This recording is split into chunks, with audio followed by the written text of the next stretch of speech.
तुम्हारी रोती हुई आंखों ने जो दुआएं मांगी है, सब्र रखो, अल्लाह ने वो सब सुनी है। क्या पता तुम्हारी मनपसंद चीज में ही अल्लाह की रजा हो। जब तुम तवक्कुल करते हो तो कभी ये मत सोचो कि जो मांगा है वो कैसे और कब मिलेगा, बल्कि इंतजार करो कि जो मांगा है अल्लाह तुम्हें हर हाल में अता करेगा।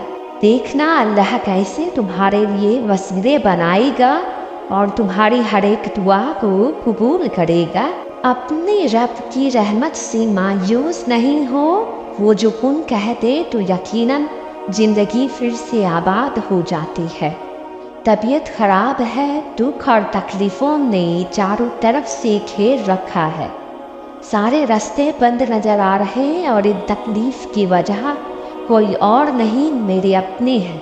लेकिन मुझे अपने अल्लाह और उनके इंसाफ पर मुकम्मल यकीन है। उस रब की लाठी बेआवाज़ जरूर होती है, लेकिन जब पड़ती है तो इंसान दोबारा खड़ा होने के काबिल नहीं रहता। सोच सोच कर परेशान होना कि आखिर क्या वजह है ताखीर की। कहीं ये किसी चीज़ की सजा तो नहीं, कहीं ये हक में बेहतर तो नहीं। अगर कबूलियत ही ना हुई तो, अगर कबूल हो रही तो कुछ नज़र क्यों नहीं आ रहा अभी तक। ये दर्द तकलीफ कब ख़त्म होगी, यही सब ख्याल आ रहा है ना। अब मेरी बात सुनो ध्यान से। अल्लाह ताला आपकी तकलीफ जानते हैं, तभी तो ये वीडियो आप तक गई। क्या ये इशारा काफ़ी नहीं कि वो एक एक वर्ड को सुनता है और कबूल भी करता है। अल्लाह ताला आपसे प्यार करता है, इसलिए आजमा रहा।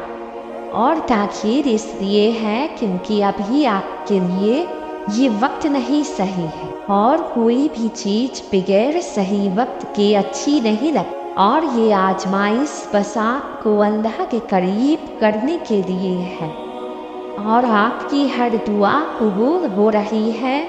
बस जिस दिन सही वक्त होगा वो सारी दुआएं एक खूबसूरत नाश्ता बनकर सामने आ जाएंगी, और उस दिन आपको समझ आएगा कि अल्लाह हर दुआ कबूल करता है अगर यकीन हो तो, और सही वक्त पर अता करता है। बेफिक्र हो जाए और अस्तगफिरुल्लाह पढ़ा करें। जब तौबा होगी तो दुआ भी जल्दी कबूल, और अल्लाह से मोहब्बत करे, इससे दुआ कबूल होती है।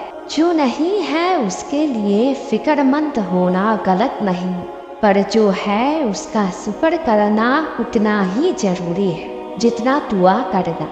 इंसान के पास कुछ हो या ना हो, सुकून और सेहत ये बहुत बड़ी नेमत है। जब कभी जिंदगी बेकार लगने लगे तो कभी कोई हॉस्पिटल का चक्कर जरूर लगा लेना। बीमारी में बेबस होना और किसी अपने को हॉस्पिटल में देखना बहुत बड़ी आजमाइश है। अल्लाह आपके हालात से वाकिफ़ है, और वो ये भी जानता है कि आप उससे एक ही दुआ बार बार क्यों मांगते हो। वो ये भी जानता है कि आप दुआ की कबूलियत का इंतज़ार करते करते थक चुके हो, और अब तो आपसे सब्र भी नहीं होता, क्योंकि कोई रास्ता बनते नज़र नहीं आता। कभी कभी आपको ये भी लगता है कि क्या फ़ायदा दुआ का, कोई रास्ता कोई बदलाव नहीं आया। मगर क्या आपको मालूम है, आप जितनी बार दुआ करते हैं उतनी बार आपकी तकदीर बदलती है, फिर चाहे आपको नज़र आए या ना, मगर बदलती है।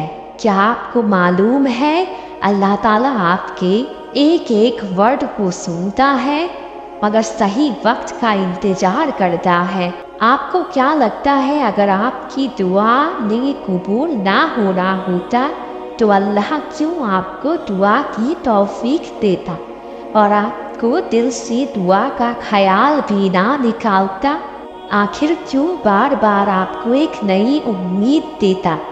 वो इसलिए क्योंकि अल्लाह खुद चाहता है आपसे दुआ करवाना, क्योंकि वो आपको नवाजना चाहता है اور اس میں کوئی شک نہیں ہے، بس بات یہ ہے کہ ابھی صحیح وقت نہیں ہے۔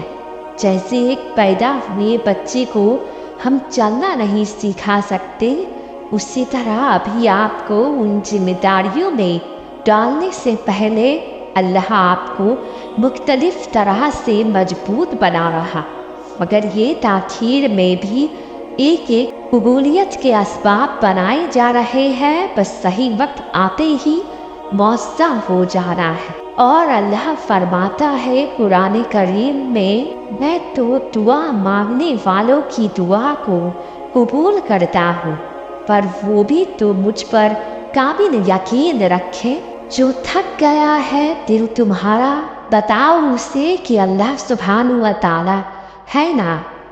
جو چکناچور ہے روح تمہاری، بتاؤ اسے کہ نمازیں ہے نا۔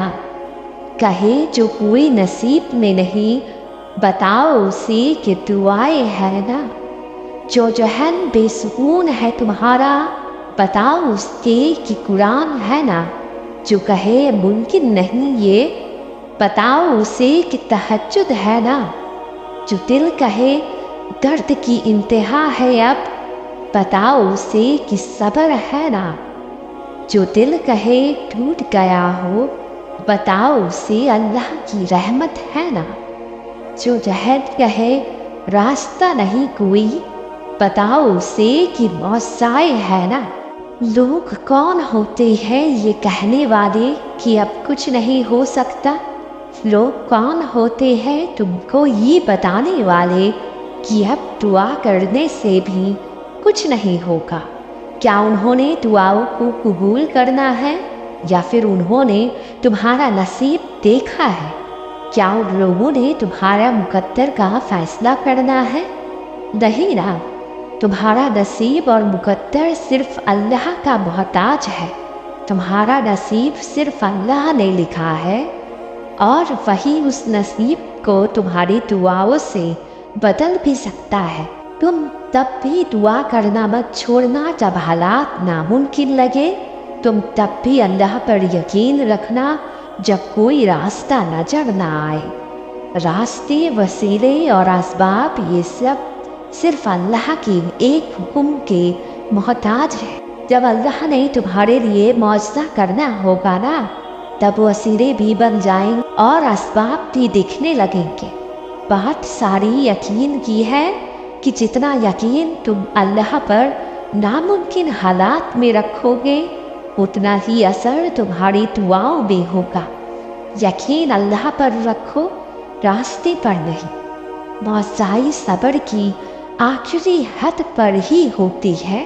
دعا کرے اور اس یقین کے ساتھ کرے کہ جو آپ اللہ سے مانگ رہے ہیں وہ آپ کے لیے اور دنیا کے لیے ناممکن ہے، لیکن جس سے مانگ رہے ہیں وہ تو اللہ کل شیء قدیر ہے، جو اس سے پورا کائنات کو چلا رہا ہے، جو رات اور دن کو بدل رہا ہے، جو آپ کی ہر سانس کا مالک ہے، جو آج تک آپ کو سنبھالتا ہے۔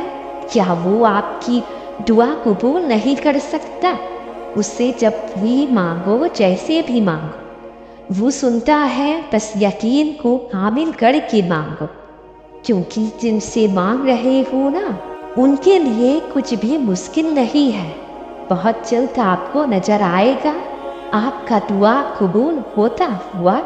وہ کہتے ہیں نا کہ چیزیں اپنے وقت میں قید ہے، جب صحیح وقت آتا ہے تو سب ہو جاتا ہے، راز کھل جاتے ہیں، خوشیاں مل جاتی ہیں، بگڑے کام بن جاتے ہیں، ٹوٹے دل جڑ جاتے ہیں، منزلیں مل جاتی ہے، دعائیں قبول ہو جاتی ہے، اور انشاءاللہ وہ وقت بہت قریب ہے۔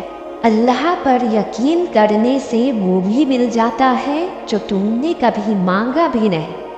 یقین رکھو جو تم اللہ سے دن رات رو رو کر مانگ رہے ہو وہ بھی بہت جلد مل جائے گا۔ تمہاری دعا قبول ہو جائے گی بہت جلد۔ اللہ تمہیں اس چیز کے قریب خود لے کر جاتا ہے جو تمہارے لیے بہتر ہوتی ہے، اور کبھی کبھی تمہیں کسی چیز سے دور کر کے بچا رہا ہوتا ہے یہ اللہ کی محبت ہے، وہ محبت جو تم تک کسی تکلیف کو نہیں پہنچنے دیتی